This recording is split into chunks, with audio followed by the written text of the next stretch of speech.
கிறிஸ்துவுக்குள் பிரியமானவர்களே, கர்த்தரும் இரட்சகருமாய் இயேசு கிறிஸ்துவின் ஈடி நீட்டு நாமத்தினாலே உங்கள் யாவருக்கும் என் அன்பின் வாழ்த்துக்களை தெரிவித்துள்ளேன். தேவன் அருளிய அப்பம் பிரேயர் மினிஸ்ட்ரி சேனல் மூலியமாக உங்களோடு சந்திப்பதில் மிகுந்த மகிழ்ச்சியடைகிறேன். தினம்தோறும் இரவு நேரத்திலே பரிசுத்த வேதாந்தத்திலிருந்து ஒரு பகுதியை தியானித்து நம்முடைய குடும்ப பாதுகாப்பிற்காக நாம் ஜெபித்து வருகிறோம். தூங்கும் முன்பாக தினம்தோறும் இரவு நேரத்திலே கேளுங்கள்.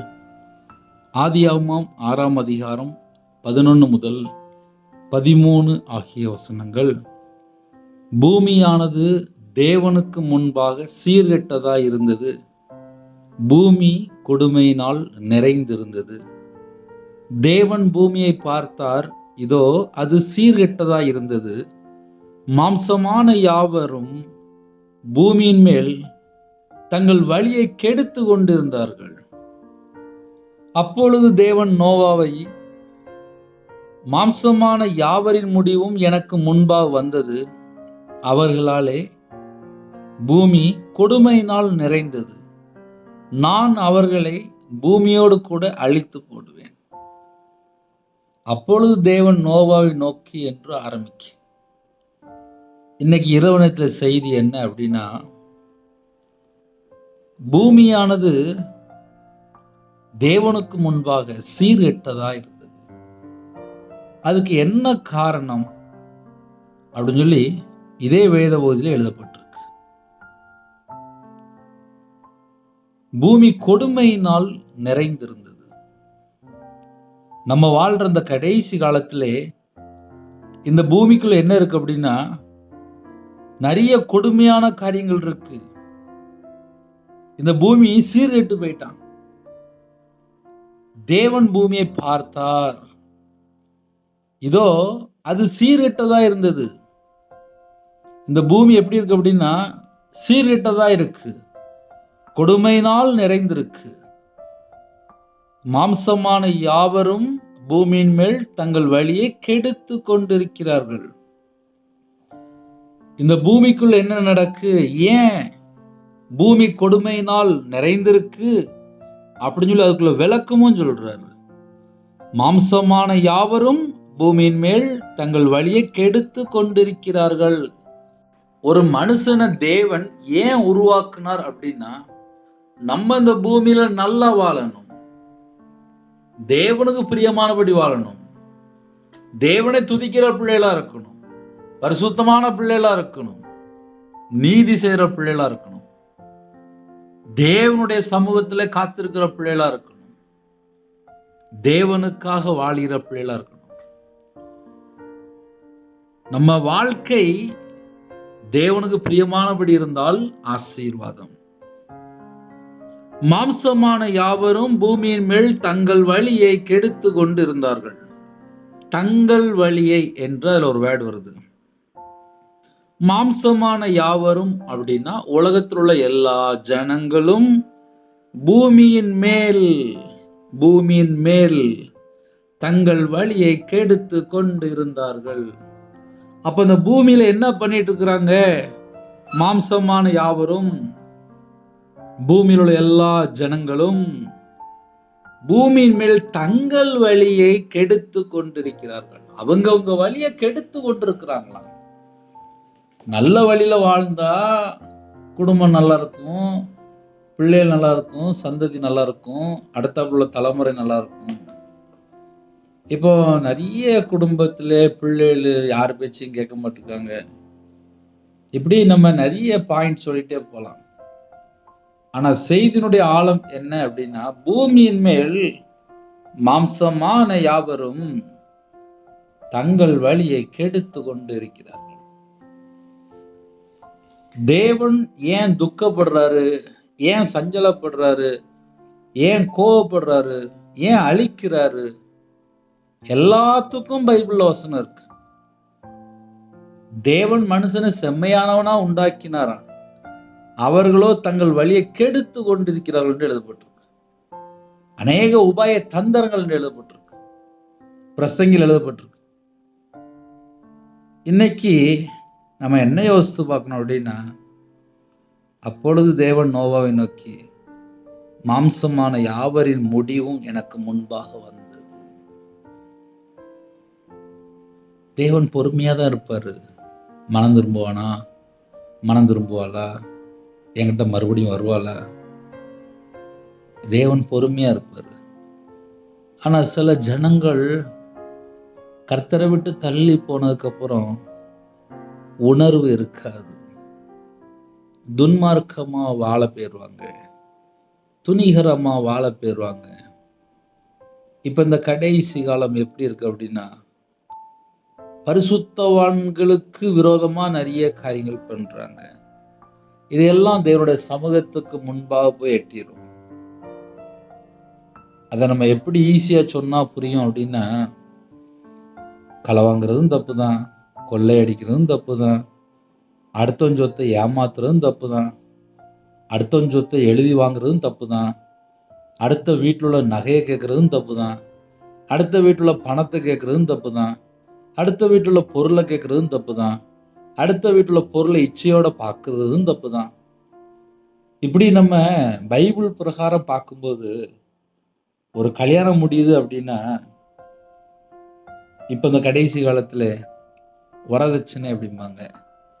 இந்த வரதட்சணைக்கு பின்னாடி என்ன இருக்கு அப்படின்னா, என் வீட்டுல பையன் இருக்கான், என் பையன் நல்லா படிச்சிருக்கான், ஒரு நல்ல பெரிய போஸ்ட்ல இருக்கான், அவனுக்கு எந்த கெட்ட பழக்கமும் கிடையாது, அவன் ரட்சிக்கப்பட்டுட்டான், அவன் ஆவிக்குரிய திருச்சபைக்கு போறான், அவன் ரொம்ப நல்ல பையன், ரொம்ப நல்ல பையன் அப்படிலாம் சொல்லிட்டு அதுக்கு பின்னாடி பண ஆசையோ, ஒரு பொருளாசையோ, ஒரு நகை ஆசையோ அதுவும் இருக்கக்கூடாது. அப்பதான் ஆவிக்குரிய பிள்ளைகள்.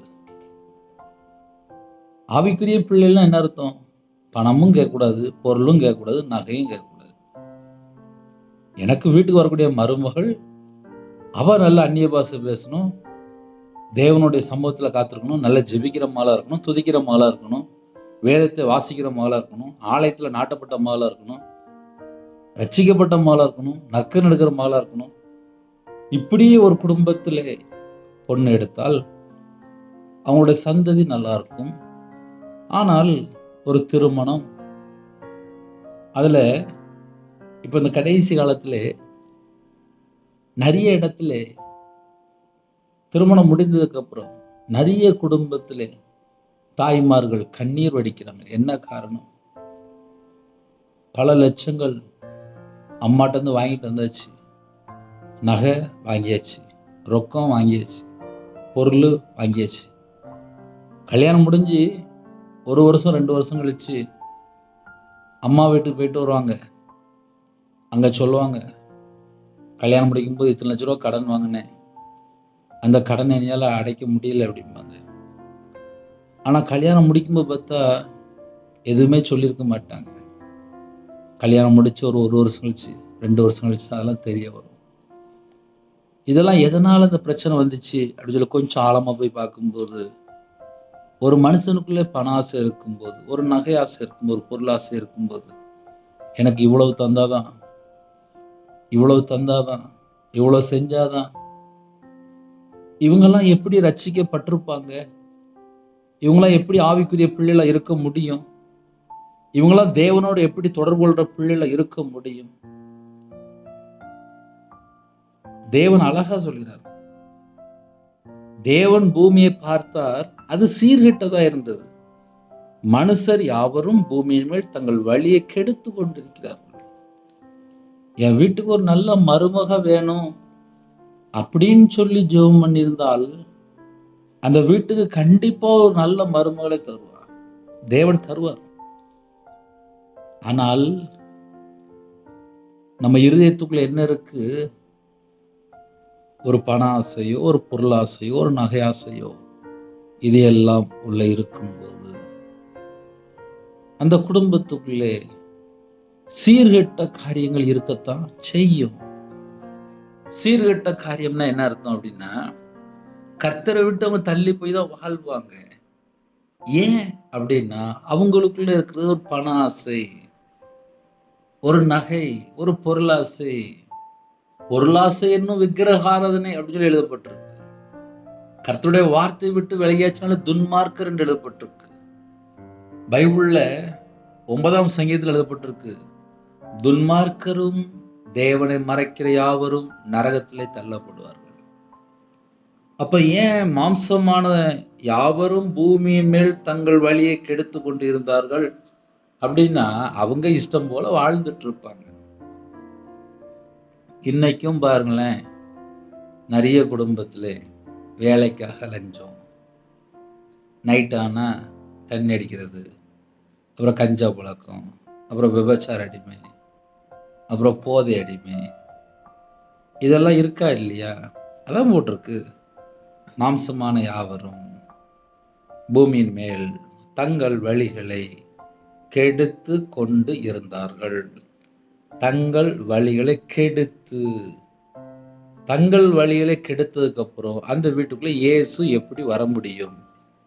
இந்த இரவு நேரத்துல நம்ம வீட்டுக்குள்ள இயேசு இருக்கிறாரா? அதை முதல்ல நம்ம கண்டுபிடிச்சா மட்டும்தான் நைட்டு படுத்தா தூக்கம் வரும். ஏன்னா சில குடும்பத்துல கத்தரை விட்டு தள்ளி போயாச்சு, எப்படினாலும் வாழலாம்னு சொல்லி முடிவு பண்ணியாச்சு.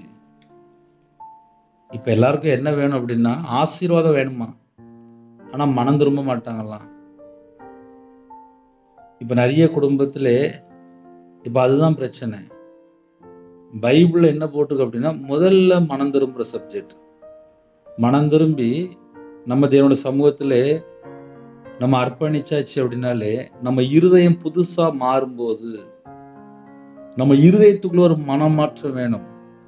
மனம் திரும்புதல் அப்படின்னா என்ன அர்த்தம் அப்படின்னா, நம்ம இருதயம் மனமாற்றம் அடைஞ்சிருக்கணும். ஒரு காலத்துல நான் அப்படி இருந்தேன், ஆனா இன்னைக்கு தேதியில நான் எப்படி இருக்கிறேன், பரலோகத்துல தேவன் பார்த்துட்டு இருப்பாரு. அதனால இரவு நேரத்திலே இணைந்திருக்கிற கர்த்தருடைய பிள்ளைகள், மாம்சமான யாவரும் பூமியின் மேல் தங்கள் வழியை கெடுத்து கொண்டிருந்தார்கள். இந்த வசனம் இன்னைக்கு தேதியில நம்ம தியானிக்கும் போது நம்ம எப்படி யோசித்து பார்க்கலாம் அப்படின்னா, நம்ம வாழ்க்கை தேவனுக்கு முன்பாக எப்படி இருக்கு? ஏன்னா சில குடும்பத்திலாம் சீர்கெட்ட காரியம்லாம் இருக்கும், வெளியே சொல்ல மாட்டாங்க, தங்கள் வழியை கெடுத்து கொண்டு இருப்பாங்க. அவங்க வாழ்க்கை அவங்களே கெடுத்து நாசமாக்கிட்டு இருப்பாங்க. அதுக்கு வேற யாரும் காரணம் கிடையாது. நைட்டானா தண்ணி அடிப்பாங்க, ஒரு விபச்சார அடிமையில் இருப்பாங்க, ஒரு போதை அடிமையில் இருப்பாங்க, ஒரு கஞ்சா அடிமையில் இருப்பாங்க. அவங்களே கெடுத்துக்கிட்டு இருப்பாங்க. சில குடும்பத்துல காலையில வெளியில போகும்போது நிறைய லஞ்சம் வாங்கியிருப்பாங்க, அடுத்த சொத்தை கொள்ளை அடிச்சிருப்பாங்க, களவாண்டு இருப்பாங்க, அடுத்தவன் வந்து அழிச்சு கொன்னு அதுலேருந்து பணம் சம்பாதிப்பாங்க. அப்ப இதெல்லாம் வந்து சாபம் தானே, அம்மாவா இல்லையா? அதனால இன்னைக்கு இரவு நேரத்தில் செய்தி என்ன பிரதர் அப்படின்னா, பூமியானது கொடுமையினால் நிறைந்திருந்தது. என் வீட்டுக்குள்ள இயேசு கிறிஸ்து வரணும் அப்படின்னா, என் வீட்டுக்குள்ளே தேவனுக்கு பிரியமில்லாத எந்த ஒரு பொருள் கூட இருக்கக்கூடாது, எதுவுமே இருக்கக்கூடாது. என் இருதயத்துக்குள்ளே தேவன் வரணும் அப்படின்னா, என் இருதயத்துக்குள்ள கர்த்தரை விட்டு பிரிக்கிற மாதிரி எந்த ஒரு பொருளுமே இருக்கக்கூடாது. அது ஒரு பண ஆசையோ, கசப்போ, வெறுப்போ, பகையோ, வைராக்கியமோ, மன்னிக்க முடியாத சுபாவமோ, எது வேணாலும் சரி, எதுவுமே இருதயத்தில் இருக்கக்கூடாது.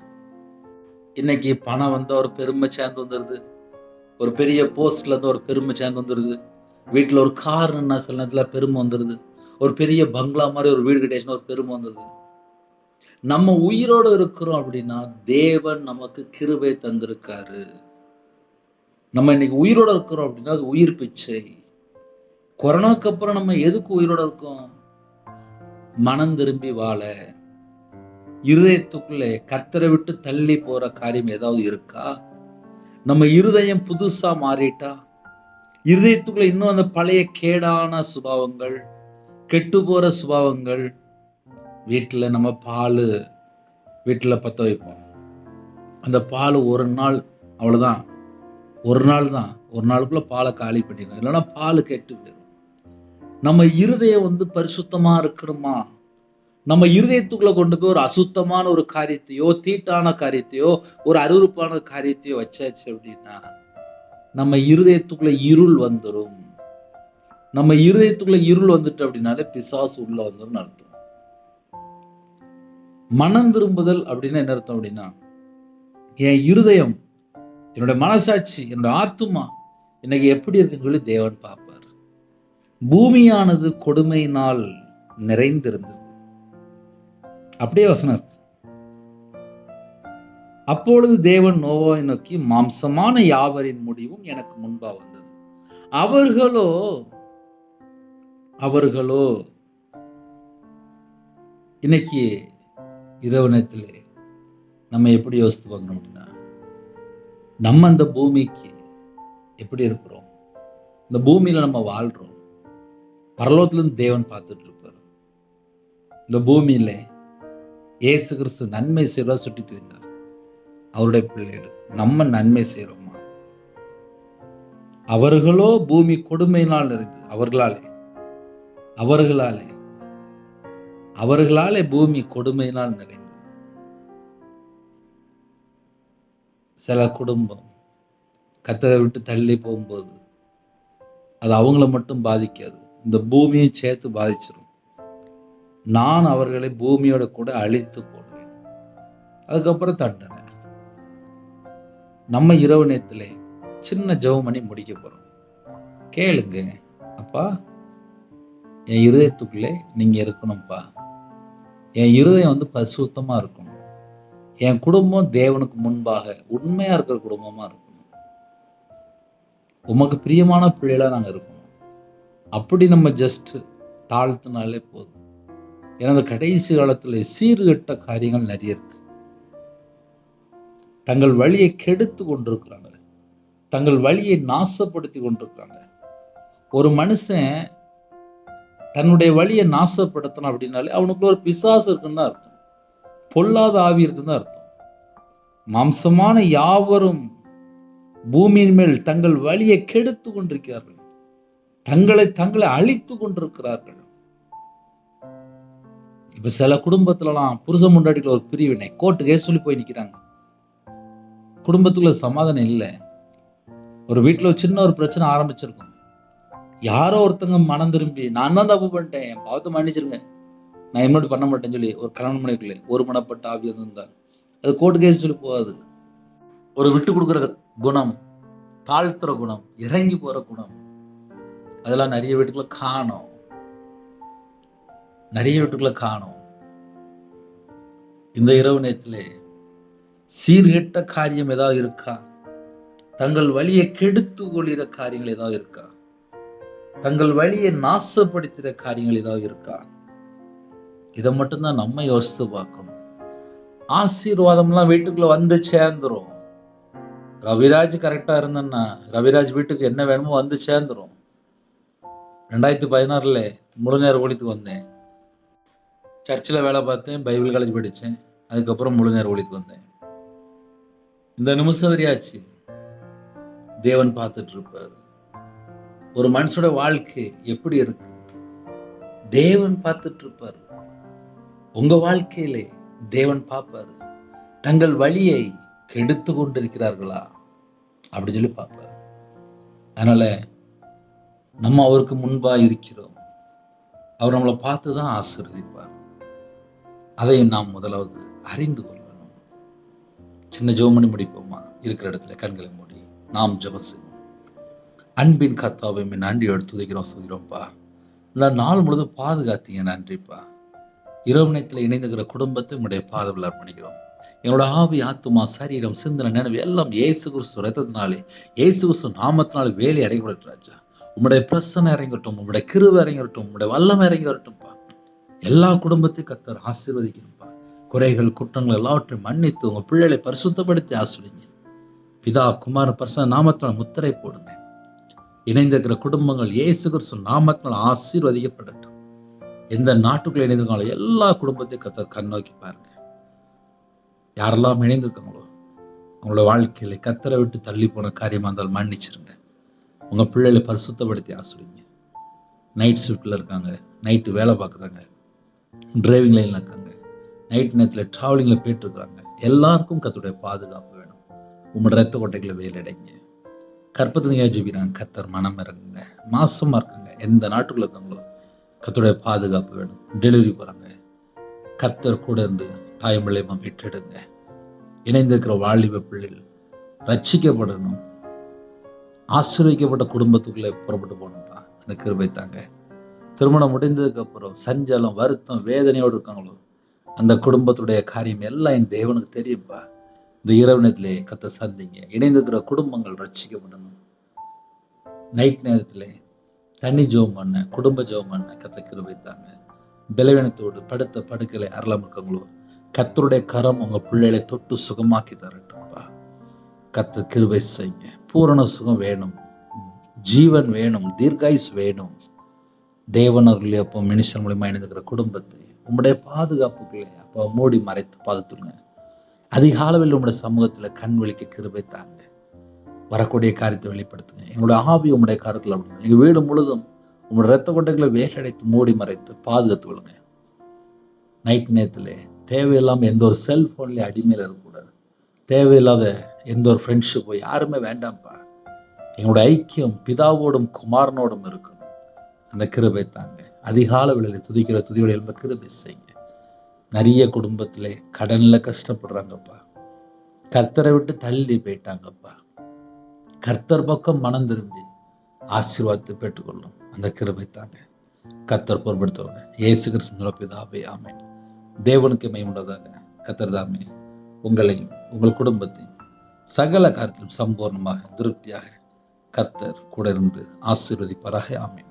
கர்த்தராக இயேசு கிறிஸ்து கிருபையும் பிதாவாகிய அன்பும் பரிசுத்தனுடைய ஐக்கியம் இப்பொழுதும் எப்பொழுதும் சதா காலங்களிலும் நம்மனோடு கொடுப்பதாக. ஆமென். கிறிஸ்துவில் பிரியமானவர்களே, 9363064181 என்ற நம்பர்கள் உண்டால் உங்களுக்கு ஆஜீவிப்போம். கர்த்தர் குடும்பத்தை ஆசீர்வதிப்பாராக. ஆமென். God bless you.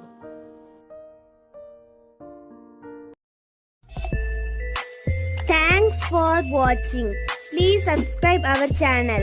Click the like and share. Click the bell. God bless you.